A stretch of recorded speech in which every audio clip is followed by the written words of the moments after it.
ఇప్పుడు మనకు యూట్యూబ్‌లో గాని, ఇన్‌స్టాగ్రామ్‌లో గాని చాలానైతే మోటివేషన్ వీడియోలు వస్తున్నాయి. అవి ఎలాంటి మోటివేషన్ అంటే నువ్వు చేయగలవు, నువ్వు మీ మమ్మీ డ్యాడీని చాలా బాగా చూసుకోవాలి, నువ్వు డబ్బులు సంపాదించాలి, చెల్లి పెళ్లి చేయాలి ఆర్ అక్క పెళ్లి ఏదో సంథింగ్ ఏదైనా ఉండొచ్చు. అది చాలా విధాలుగా మనకు మోటివేషన్ అయితే దొరుకుతుంది. కానీ నా మన లోపట అంటే మన మైండ్‌లో నేను జెయ్యాలి అనే ఒకటి థాట్ అయితే ఉంటుంది. కానీ అది ఎలా జేయాలి? ఏం జేయాలి? ఎట్లా స్టార్ట్ జేయాలి? అది మాత్రం తెలీదు మనకు.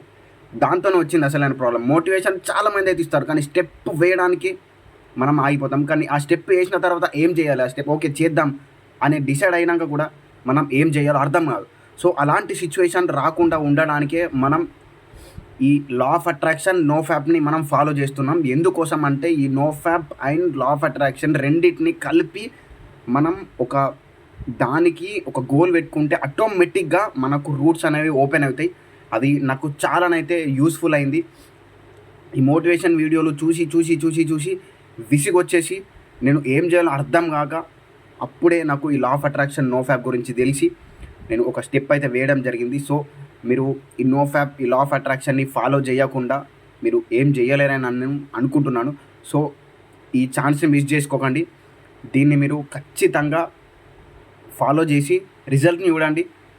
సో, నేను ఇదంతా మీకు ఫ్రీలోనే పెట్టాను. ఈ ఫ్రీలోనే మీకు ఇస్తున్నాను. దీని గురించి ఇంకా డీప్ నాలెడ్జ్ కావాలంటే ఎన్రోల్ చేసుకోండి కింద. లేకుంటే నాతో వన్ ఆన్ వన్ మాట్లాడాలనుకుంటే చెప్పండి. Okay. Thank you for watching. జై హింద్.